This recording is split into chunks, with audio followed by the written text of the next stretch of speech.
one can only look at the pictures na tila baka nagkakaroon sila ng kasunduan. Wala pa po tayong official word as to what is happening.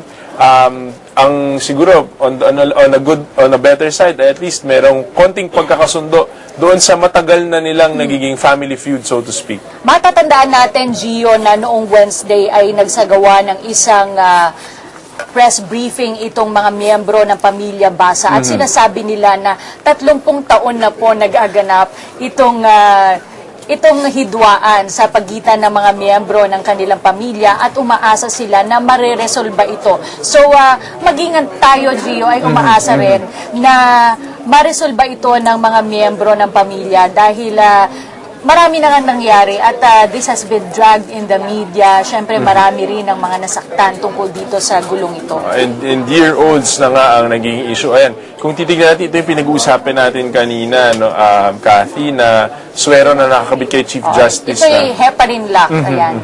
Iniiwang bukas nito itong vein para kung sakasakali ay kailanganin ng swero o kaya kailanganin lagyan ng gamot o kunan ng dugo ang pasyente. Samantalang kasama natin ngayon si spokesperson Erin Tanyada.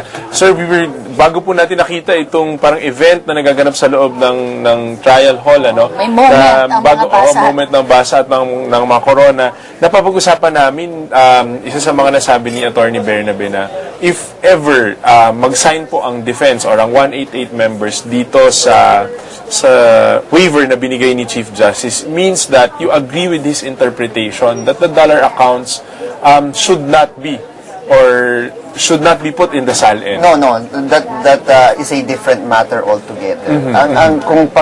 Kung babalikan po natin yung statements ng ating punong maestrado, if you are really interested in transparency and good governance, join me in also opening your own dollar accounts. That was my interpretation, So of his statement. So hindi totoo na pumapayag po kami sa interpretasyon po niya na kung meron kang dollar accounts, dapat hindi dinedeklara sa SALN. Kung hindi, baliwala ang SALN. Sa totoo lang.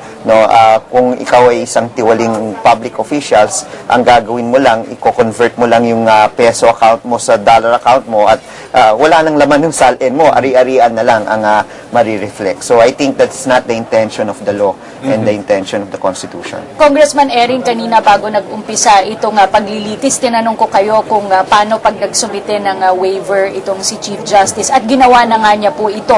How should the senator judges treat this waiver? And sabi nga po nyo kanina sa inyong press briefing ay too little too late na itong waiver na ito. Tama po yan, dahil meron pong mga admissions ang ating punong maestrado sa kanyang salaysay na sinasabi nga po niya na inaamin po niya na meron po siyang dollar account, inaamin po niya meron siyang peso account. So ang tanong na lang po kung yan ay dineklara sa kanyang SALN.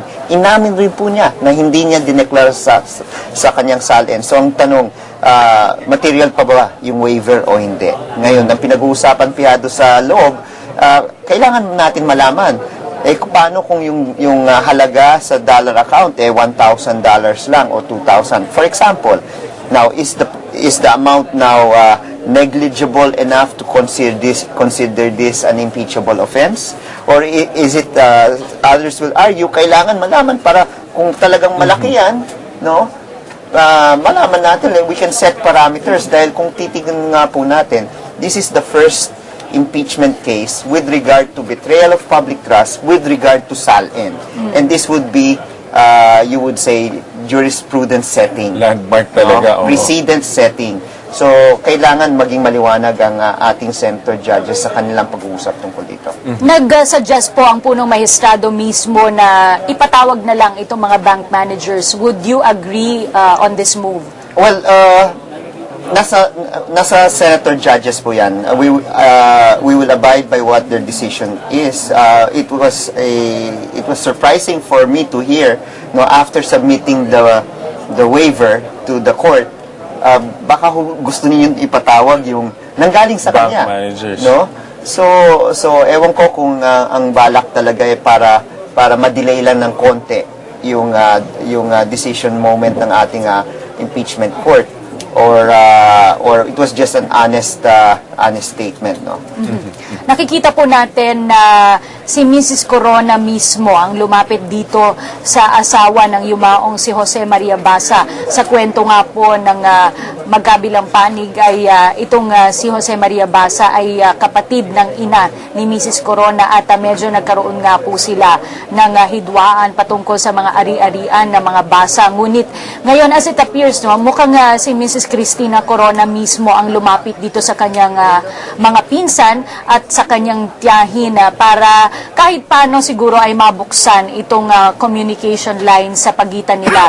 Hindi naman inaasahan natin, Gio, na overnight maaayos itong gulo na namamagitan sa kanilang pamilya. Pero mukhang si Mrs. Corona ang lumapit kasi itong kinatatayuan nila mismo ay pwesto nitong mga kamag-anak niya. So makikita natin, there was attempt and nagkaroon pa sila ng parang small huddle at the middle of the conversation, at ngayon nakikipag-usap sa mga Basa sisters. At tignan natin siguro mamaya ang official na pahayag ng mga Basa as well as ng asawa ng Chief Justice.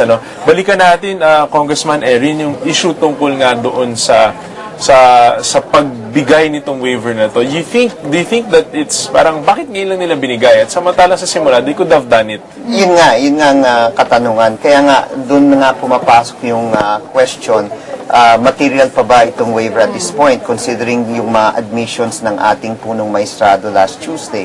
So at isa pang tanong na pinag-uusapan piyado ng ating mga center judges, kaninong testigo ito? Ako, para sa akin, we need not be that technical. No, it can be that witness for the court. No, the court wants to search for truth. They can call this person to help them decide. Because again, the whole process will help future. No, we don't want to go through another impeachment process, but it will help the future impeachment courts. It would help future scholars on how to approach a similar issue in the future. Sa tingin niyo po ba nagkaroon ng slight miscalculation ng prosecution sa pag-waive nitong cross-examination dahil lumabas ang waiver? Hindi naman. Hindi kami miscalculate tungkol dito. Nung nakarang Martes, pinag-usapan. Kaya nga, kung makikita nga po ninyo yung statement ni Congressman Junjun Tupas nung Miyerkules, kung walang direct examination, ang panig po ng depensa kay Chief Justice Corona, we're willing to waive, no? At yun nga nangyari. So we've thought about it, we looked at the pros and cons, and para nga sa amin yung waiver at that point, no, because at the heat of the moment may waiver nung Tuesday tapos may challenge. So hindi namin nabalikan lahat ng nangyari. So nung nabalikan po yung lahat ng nangyari, maski mag-issue yung waiver, para sa amin hindi naman masyadong kailangan ngayon. But would the prosecution still wish to see kung magkano yung nilalaman nitong bank accounts? Well, of course, I'm sure even the public would be very interested to see, no, kung magkano talaga ang laman ng bank accounts, para ma-educate rin sila, because itong buong impeachment process is a process of education for the whole country. Pero Congressman, nakatanggap na po ba kayo ng kopya ng waiver? Yung pinirmahan ni Chief wala Justice. pa. So wala pa rin nakakatanggap sa prosecution. Kasi pinag-uusapan din namin yung conditions na nakalagay dito sa absolute, kung absolute man talaga yung waiver na binibigyan ng Chief Justice. And in a sense, if hindi magamit ngayon sa Senate impeachment trial, ay gamitin siya in other proceedings or another impeachment Or trial. if in case a criminal case is filed against I don't know if that waiver may be used by the ombudsman later on, no? So if it is just addressed to this court, then it prevents the ombudsman from looking into the bank account. So we will have to see how it is written. Alam mo, Gio, nakikita natin dito sa tabi ng punong maestrado po ay merong juice at meron ding can ng Coca-Cola at I think merong mga candy dito. Naging biru-biruan ito sa social networking sites nito mga nakarang araw na dapat daw ay sa susunod na pagtestigo ng punong mahistrado ay meron siyang katabing soft drinks para daw hindi na daw po siya maging hypoglycemic at mukhang ngayon yan nga ang nangyayari sa ngayon, ano, iniiwasan na nga ang pagbaba ng blood sugar ng punong mahistrado. Marami na ngang mga precautions na ginawa. At kaya nga sabi natin kanina umaga, ibang-iba yung naging galaw ng Senate Sergeant at Arms ng security na mayroon tayo dito. Na pati yung mga IDs natin had to be revalidated at maraming dinaanan na mga parameters dito sa Senate halls. Congressman Erin, balikan ko lang, sa naging opening din ng statement nitong si Chief Justice ay humingi siya ng paumanhin sa mga senator judges at maging sa prosecution kasi pinasaringan po niya kayo noong statement niya. Ano pong reaksyon ninyo Well, dito? tinatanggap namin, no? We accept the apology of the Chief Justice. Para sa aming mga sa korte naman usually nangyayari yan, no? Yung naglalabanan yung bawat abogado, but after court proceedings paglabas magkakaibigan din po sila. Ganun rin we expect talaga na magkakaroon ng konting tuksuhan, no? In the process of trial, but at the end of the day we accept each other for who they are. Para sa amin, we accept the apology and we understand, no? We understand yung nararamdaman ng ating punong maestrado. Natanong ko rin si Carl kanina, no, bilang sa aspeto ng civil society. Pero tatanong ko rin po sa inyo to, sir. Nasabi ni Chief Justice kanina na tila daw sa mata ng publiko, kailangan pa niyang mamatay para paniwalaan siya. Do you think that the public has been harsh on the Chief Justice? Well, it's hard to comment on that, no? I don't like to be very vindictive, but maybe it's also because the Chief Justice may have been also at fault. He caused his own problems. Kaya yun ang mahirap dito. At para sa akin, I wouldn't want to dwell on that matter dahil alam ko yung pinagdadaanan ng isang o gustong ipatanggal sa opisina, mahirap talaga. At makita natin Kathy, na talagang the tables at maraming mga analysis dito sa mga kaganapan doon sa waiver na biglang binigay, dito sa mga remarks na sinasabi ng Chief Justice na pati daw po he has said nothing against many personalities including the President. And siguro ang bilang spokesperson, do you think that the Chief Justice is really true to his word in this matter? Well, I think he has, para sa akin, whatever the decision of the impeachment court will be, I think he has already resigned, no? Nasa kamay na lang talaga ng center judges. Para sa akin, kung he would put up a fighting stance, it might not necessarily help him, no? Yung side story naman ng konti, it had to take an impeachment case to bring the Basa and the Coronas back together, no? Parang nakakalungkot nga, it had to do this, no? It had to go through an impeachment case. Pero ako'y natutuwa at least nag-uusap yung pamilya, no? And it was nice to see that they're communicating to each other. After around 60 plus years, biglang umabot tayo sa punto na nagkaroon pa ng Senate impeachment trial against the Chief Justice bago biglang meron yatang somewhat reconciliation. Nakikita natin dito, nagkaka-picture pa, family nagkakakundakan na sa Senate Hall with the Basas. Baka makita na natin sa Facebook yung picture nila mamayang gabi. Pang profile pics yan siguro. Samantala, balikan ko lang ito, naging pahayag ng punong mahistrado po nitong nakaraang Martes, Congressman Tañada. Merong tila naging interpretasyon, sariling interpretasyon ng punong mahistrado patungkol dito sa SAL-N law at sa Foreign Currency Deposit Act. At marami pong law practitioners ang kumukwestiyon dito at nagsasabing for that alone, the Chief Justice for them seems incompetent to hold his position dahil sa medyo mali yata nilang interpretasyon niya ng batas. Well, as a matter of fact, it was just recently that there was this issue that came out. If you study the law prohibits the bank from disclosing, but it does not prohibit the depositor from disclosing in his SALN. So yun yung bagong angulo na, if you read the law, tama naman, no? The absolute confidentiality is for someone who to go to the bank and ask, no, about the foreign currency deposit of another person. Pero if it is a person who would voluntarily disclose it, there's no problem.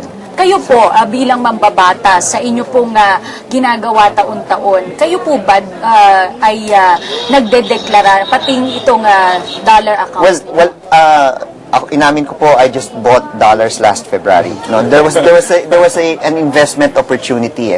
So I did buy, and it will appear in my SALN for 2012, which we would file next year. Kung makikita natin, medyo nagkakaroon yata ng pagkabati ang mga Basa at si Chief Justice, nilapitan ng pamilya Basa si Chief Justice Corona habang siya'y kumukuha yata ng isang snack, at ngayon nagkakaroon sila ng light conversation based on the mood, at ngayon na nakarinig tayo ng palakpakan, lumalabas ulit yung mga members ng Sergeant at Arms for a call to silence and discipline, to uphold again other instances that could have happened before.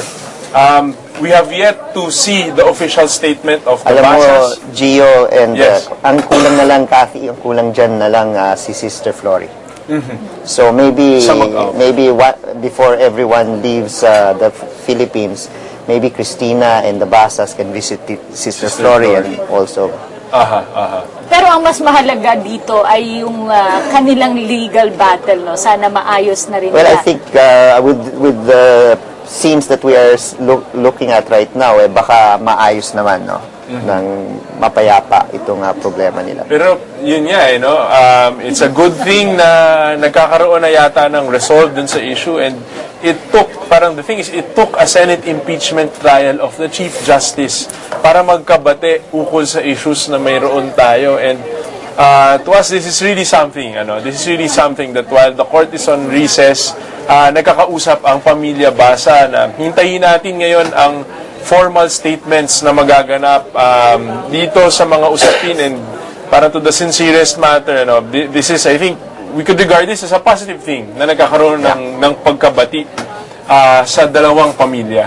Congressman Erin kanina po ay nag-apologize ang punong mahistrado, at may mga nagsabi po na he must have done this para rin maayos yung mga nagawa niya noong Martes na tila hindi naging pabor sa mata ng publiko. Do you think this apology worked for the Chief Justice? I think it worked, no.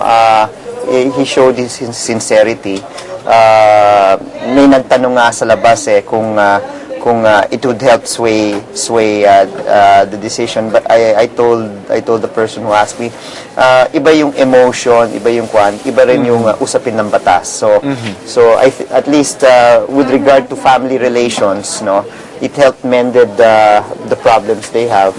And but I think everyone knows na itong problemang dinadaanan po ng ating punong maestrado in terms of his position is a wholly separate matter. Kapansin-pansin din po na parang resigned ang punong mahistrado ngayon. Hindi katulad nung parang pinakita niya nung Tuesday na medyo Palaban, nanghamon pa nga siya sa ilang mga mambabatas. Ngayon po ay tila mababa ang kanyang boses, naging magpakumbaba siya, naghihintay siya ngayon sa mga sasabihin ng Senator Judges, sinumiti niya ng waiver.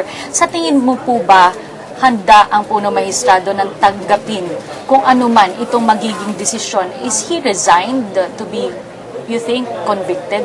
Well, we'll leave that to the Senate impeachment court, no. Pero para sa akin, he has mentioned that he will accept the fate, no. Although he will try to fight as much as possible. Pero sa demeanor po niya ngayon, pero tingin ko may peace of mind na siya kung ano man ang magiging desisyon ng ating Senate impeachment court. So do you think that itong bagong disposition, based on yung Monday na yung tila palaban, na kahit mismong ang Senate Sergeant at Arms sinasabi na nung na-corner sila bago sila bumaba ay he looked him straight in the eye at talagang tinatanong kung ano yung mga nagaganap ngayon na tila may resolve doon sa air, do you think this will affect the case of the prosecution? No, it will not. Like I said, ang titignan ng ating Senator Judges ay yung mga ebidensyang hinarap no, at pagbabatayin nga po nila yung decision nila dito sa ebidensya. Itong masabi po nating side story, no, will not play a factor in the decisions of the Senate. Tila nagtatagal, Gio. Mapapansin natin na nagtatagal itong ginagawang pagpupulong ng mga senator judges upang pagdesisyonan nga itong waiver na isinumite ng punong maestrado. Pero nabalitaan natin na pabalik na sa Senate